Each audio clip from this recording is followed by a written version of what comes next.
গ্রামটির নাম ছিল সোনাপুর। আর গ্রামের পাশে একটি বড় ঘন জঙ্গল ছিল। আর সেই বনে বাস করত বিভিন্ন প্রজাতির পশু পাখি। টুনাটুনি, টিয়ে, কাক, কবুতর, ঈগল সহ আরও অনেক ধরনের পাখি বাস করত। আর সেই জঙ্গলে টুনি ও তার 2 ছানা নিয়ে বসবাস করত, বড় মেয়ে টুনি আর ছোট মেয়ে টুনটুন। টুনি দেখতে অনেক কালো আর কুৎসিত ছিল, আর টুনটুন ছিল অনেক সুন্দর। টুনি দেখতে খারাপ হলেও ওর মনটা ছিল অনেক বড়। আর টুনটুন ওর সুন্দর চেহারা নিয়ে অনেক অহংকার করত। একদিন টুনা কাজের জন্য বাড়ির বাইরে যাচ্ছিল। তখন টুনি সেখানে আসে আর বলে, বাবা বাবা, তুমি যে কাজে যাচ্ছ, সকালে খেয়েছো কিছু? তোমার খেতে হবে না বাবা? মা, আজ কাজে যেতে দেরি হয়ে গেছে যে, তাই আজ খাবো না রে মা। তুই খাবার রেখে দে, আমি কাজ থেকে ফিরে এসেই খেয়ে নেব। না বাবা, তুমি রোজ রোজ এভাবে না খেয়ে চলে যেও না। আমি আজ তোমাকে না খেয়ে যেতেই দেব না। তুমি ঘরে আসো, আমি তোমাকে খাবার দিচ্ছি। আচ্ছা ঠিক আছে মা, তুই এত করে যখন বলছিস, নিয়ে আয়, খাবার নিয়ে আয়। তুই যখন বলছিস তখন আমি না খেয়ে কি যেতে পারি? তারপর টুনা ঘরে যায় আর টুনি ওর বাবাকে খাবার দিয়ে বলে, বাবা, কাল রান্না করার মতো ঘরে খাবার নেই। তুমি কাজ থেকে ফেরার সময় ঈগল মাসির দোকান থেকে বাজার করে নিয়ে এসো। ঠিক আছে রে মা। তারা যখন বাবা মেয়ে এসব কথা বলছিল, তখন সেখানে টুনটুন চলে আসে। আর সে এসে তার বাবাকে বলে, বাবা, ও বাবা, আমাকে কিছু টাকা দাও তো, আমার খুব টাকার দরকার। কেন রে, তুই টাকা দিয়ে কি করবি শুনি? টাকা দিয়ে আমি কি করব না করব সেটা কি তোমাকে বলতে হবে? হ্যাঁ, কই দিদি যখন তোমার কাছ থেকে টাকা চাই, তুমি তো ওকে কোনো কথা বলো না, কোনো প্রশ্নও করো না, কিছু জানতেও চাও না। আর আমার বেলায় যত কৈফিয়ত দিতে হবে কেন বলো তো? কারণ তোর দিদি অযথা কোনো টাকা নষ্ট করে না, বুঝেছিস? ও অনেক হিসাবি, ও তোর মতো না। বাবা, আমি ওসব যা তা খরচ করি না, বুঝলে? আমি তো lipstick, nail polish, fair and lovely এসব কিনি।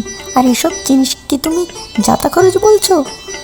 আর দিদির সাথে আমাকে তুলনা করছো কেন? হ্যাঁ, ও তো আমার মতো সুন্দর আর স্মার্ট না, তাই না?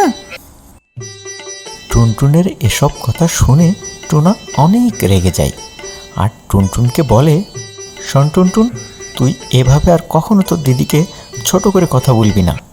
ও অনেক ভালো। আর শোন, আমি তোকে কোনো টাকাই দিব না। যা বলছি এখান থেকে যা।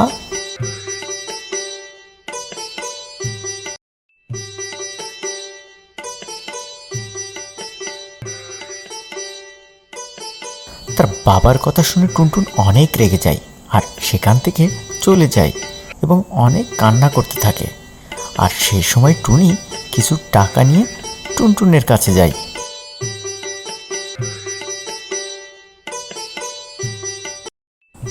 টুনটুন, বাবার কথায় একদম মন খারাপ করিস না বোন। বাবা আমাদের শাসন করেন, কিন্তু বাবা আমাদের অনেক ভালোবাসে। এখন আমার জমানো টাকাগুলো তুই নে, আর তোর যা যা দরকার তুই কিনে নিস, কেমন বোন? এই শোন দিদি, তোর এরকম দরদ দেখাতে আসবি না, তোকে একদমই আমার সহ্য হয় না। খুব ভালো সেজে থাকিস না বাবার কাছে, আর আমার ছোট করে তুই অনেক শান্তি পাস দিদি। আসলে আমাকে তুই অনেক হিংসে করিস, আর সেটা আমি খুব ভালো করেই বুঝতে পারি, কারণ আমি অনেক সুন্দরী, তাই না? তুই এসব কি বলছিস বোন?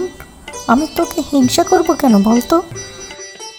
কারণ আমি তোর থেকে অনেক সুন্দর তো, আর আমার মতো সুন্দর আর স্মার্টও নস তুই। দেখিস না, জঙ্গলের সব পাখিরা আমাকে কত পছন্দ করে, আর তোকে তো পাত্রপক্ষ দেখতে এলেই আমাকে পছন্দ করে, তাই তুই আমাকে অনেক হিংসা করিস। টুনি টুনটুনের এসব কথা শুনে অনেক কষ্ট পায় আর টাকাগুলো সেখানে ফেলে রেখে চলে যায়। আর তখন টুনটুন বলে,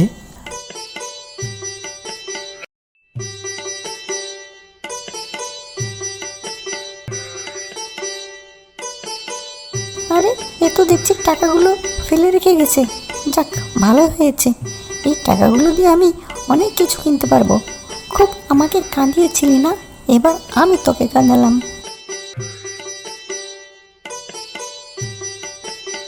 এই বলে টুনটুন অনেক হাসতে থাকে। আর এভাবে বেশ কয়েকদিন কেটে যায়। একদিন টুনা টুনিকে বলে, মারে, আজ পাত্রপক্ষ তোকে দেখতে আসবে, তুই একটু সেজেগুজে সুন্দর হয়ে থাকিস, কেমন? আর তখন টুনটুন চলে আসে আর টুনা টুনটুনকে বলে, মা শোন, তোর দিদিকে আজ দেখতে আসবে, তুই একটু তোর দিদিকে সাজিয়ে রাখিস তো। বাবা, তোমার এই কালো মেয়েকে সাজালে কি আর সুন্দর হবে বলো তো? কাককে কখনো পাখা লাগালে কি আর ময়ূর হয়? কাক তো কাকই, তাই না? তাই তোমার মেয়েকে যতই সাজিয়ে দিই না কেন, পাত্রপক্ষ আমাকেই পছন্দ করবে, বুঝলে বাবা? এই কথা বলে টুনটুন সেখান থেকে চলে যায়। আর টুনাও সেখান থেকে রাগ করে অন্য জায়গায় চলে যায়। তখন টুনি অনেক কষ্ট পায়।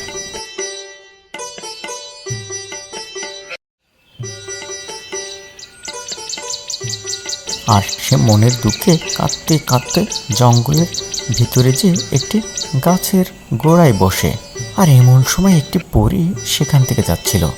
সে টুনটুনকে দেখে তার কাছে আসে আর টুনিকে বলে, কি হয়েছে তোমার? তুমি এখানে একা একা বসে কাঁদছো কেন? আমাকে বলো। তখন টুনি পরীকে সবটা খুলে বলে। আর টুনির কথা শুনে পরীর মনে অনেক মায়া হয়। তখন সে তার জাদু দিয়ে একটি গাছ বানিয়ে দেয়। আর সেই গাছটিতে অনেক ফেয়ার অ্যান্ড লাভলি ছিল। এছাড়া গাছটিতে সাজাগুজা করার জন্য অনেক কিছু ছিল।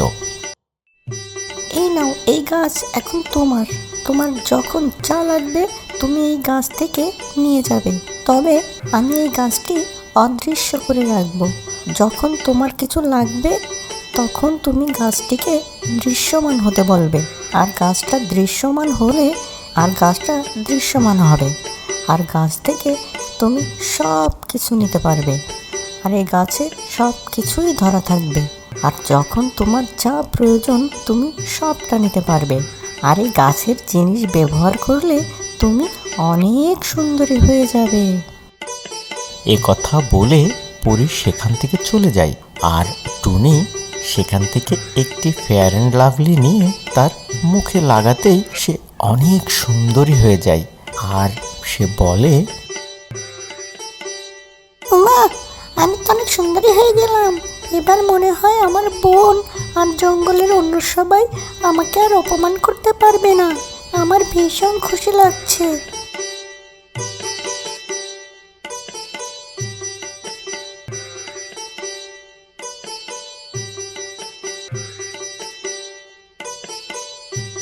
তারপর টুনি খুশি মনে বাড়িতে চলে যায়। আর তার বাবা আর টুনটুন দেখে অবাক হয়ে যায়। তখন টুনি ওদের সবটা খুলে বলে। আর সবটা শুনে টুনটুন মনে মনে বলে, আরে দিদি, তুই তো অনেক সুন্দরী হয়ে গেছিস। এবার আমার কি হবে?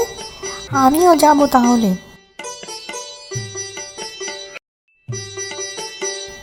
তারপর টুনটুন সেই বনের ভিতরে অদৃশ্য গাছের ওইখানে যায় আর গাছটিকে দৃশ্যমান হতে বলে।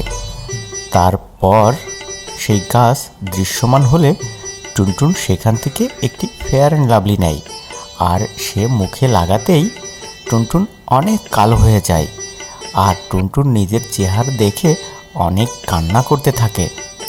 আর ঠিক তখন পরী আর টুনি সেখানে এসে হাজির হয়। তখন টুনি সবটা শুনে পরীকে বলে, আপনি আমার বোনকে ঠিক করে দিন দয়া করে পরিমা। না, তোমার বোন অনেক অহংকারী ও লোভী, আর এই গাছ থেকে লোভীরা ব্যবহার করলে সে কুৎসিত হয়ে যায়। তাই ওর পাপের শাস্তি ও পেয়ে গেছে। লোভের শাস্তি এমনই হয়। এসব কথা শুনে টুনটুন তার ভুল বুঝতে পারে আর অনেক কাঁদতে থাকে। আর টুনিও পরীর কাছে ক্ষমা চায়। তারপর পরী টুনটুনকে ক্ষমা করে দেয় এবং আগের রূপে ফিরিয়ে দেয়। তারপর ওরা দু বোন খুশি মনে বাড়িতে চলে যায়। আর পরবর্তীতে তারা সুখে শান্তিতে একসাথে বসবাস করতে থাকে।